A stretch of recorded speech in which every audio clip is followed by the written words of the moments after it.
আসসালামু আলাইকুম। কেউ কেউ বলতেছে যে বিএনপির আসলে ভাই শিক্ষা হবে না, যে আওয়ামী লীগ গত 15 বছর যাবৎ তাদের নেতাকর্মীদের এত লক্ষ মামলা দিল, এত অত্যাচার করলো, এত নির্যাতন করলো, রাজপথে দাঁড়াতে দিল না, নির্বাচনকে ম্যানুপুলেট করলো। তারপরও কেন বিএনপি এই সরকারে এসে যখন প্রতিশোধ নেওয়ার একটা মুখ্য চান্স হাতের তলে পিষা ফেলবে, সেখানে বিএনপি এ ধরনের ভূমিকা আসলে ভাই কারণটা কি? বিএনপির লাজ নাই, এটা কেউ কেউ বলার চেষ্টা করতেছে বিএনপির অসংখ্য নেতাকর্মী যারা আছেন। আবার রাষ্ট্রপতির পদত্যাগ ইস্যু, জাতীয় পার্টির অফিস ভাঙচুর, আওয়ামী লীগকে নিষেধাজ্ঞা করার প্রসেসিং, ছাত্রলীগকে নিষেধাজ্ঞা, জাতীয় পার্টিকে নিষেধ করার যে আলোচনা হয়েছে, সেখানেও বিএনপির বক্তব্য গণতান্ত্রিক।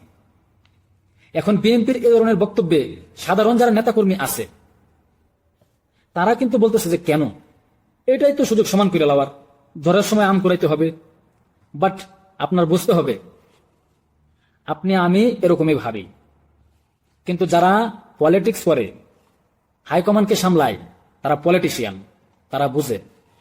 আমরা যা দেখি তারা তা দেখে না, তারা অন্য কিছু দেখে। আর এই দেখাদেখির কারণে এত একটা গোল্ডেন চান্সেও ছাত্রলীগ নিষেধের পক্ষে বিএনপির অবস্থান না। জাতীয় পার্টি কেউ নিষেধাজ্ঞার যে দাবি দেওয়া উঠেছে, সেটার পক্ষেও বিএনপির অবস্থান না। বলেছে নিষিদ্ধ খেলার মধ্যে আরেকটা চক্রান্তের আভাস পাচ্ছেন। নিষিদ্ধ যে একটা খেলা চলতেছে, এটার মধ্যে চক্রের আরেকটা আভাস পাচ্ছেন, মানে চক্রান্তের আভাস পাচ্ছেন। এই চক্রান্ত কারা করছে? তাহলে যারা সমন্বয়ক আছে, ছাত্র জনতার মধ্যে একটা অংশ আছে, বিভিন্ন রাজনৈতিক দল যারা জাতীয় পার্টিকে বলতেছে আফা গেছে যেখানে চাপা যাবে সেখানে, বাস জাতীয় পার্টিকে বাংলাদেশ থেকে উধাও করতে হবে। বিএনপি মনে করতেছে এই বিষয়গুলো স্বাভাবিক না, এই বিষয়গুলো কোনো স্বাভাবিক বিষয় না। সামথিং বিহাইন্ড দ্য সিনারি, অন্য কিছু আছে। এই কথাগুলো বলতেছে কে? মির্জা ফখরুল ইসলাম আলমগীর। আর তিনার এই বক্তব্যের জন্য আওয়ামী লীগের অনেক নেতা কর্মীরা বলতেছে আজকে তিনি কত ভদ্র, আসলে আপনি কত ভালো মানুষ।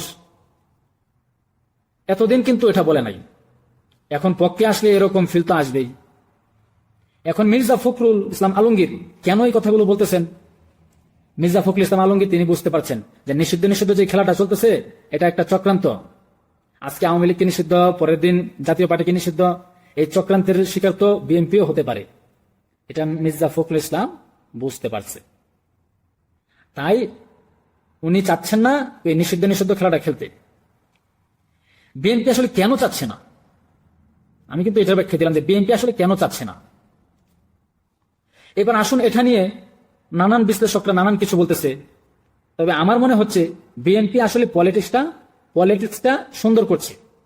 পাবলিক যেটা পছন্দ করবে, পাবলিক এই মুহূর্তে বিএনপির মুখ দিয়ে আওয়ামী লীগকে নিষেধের কথা শুনতে চায় না। কারণ মানুষের মধ্যে একটা পারসেপশন চলে আসছে, বিএনপি একটু উদার হবে, তারেক রহমান একটু উদার হবে। আওয়ামী লীগকে পরবর্তী সময় কেমনে সাইজ করতে হয় বা সাইজ করা লাগে, যারা অন্যায় দুর্নীতি লুটপাট করেছে তাদের বিচার করা হবে, সেটা আলাদা বিষয়। কিন্তু তাদের মুখ দিয়া বাসুরের নাম আনাইয়া পরবর্তী সময় বলবে যে রাজনৈতিক দলগুলোর এত চাহিদা ছিল, এটা আরেকটা সিচুয়েশন ক্রিয়েট করতে পারে। বিএনপি বেসিক্যালি ভয় পাচ্ছে আবারও কোনো সেনা শাসন চলে আসে কিনা, জরুরি সিচুয়েশন হয় কিনা, নির্বাচনটা আবার পিছিয়ে যায় কিনা। গত 16 বছর পরে যে ফলটা চোখের সামনে ঘোরাফেরা করতেছে, কখনো এই হাতে কখনো ওই হাতে, এটা ধরার সুযোগ পাচ্ছে না, কিভাবে ধরে নিজেদের কন্ট্রোলে নিবে। এখন বিএনপির এই অবস্থানটা কি? আপনি একজন রাজনৈতিক দলের কর্মীর বাহিরে এসে কিভাবে দেখছেন? আসলে বিষয়টা কিভাবে আপনি দেখছেন রাজনৈতিক কর্মীর বাইরে এসে? কমেন্টের মাধ্যমে লিখেন। আসসালামু আলাইকুম।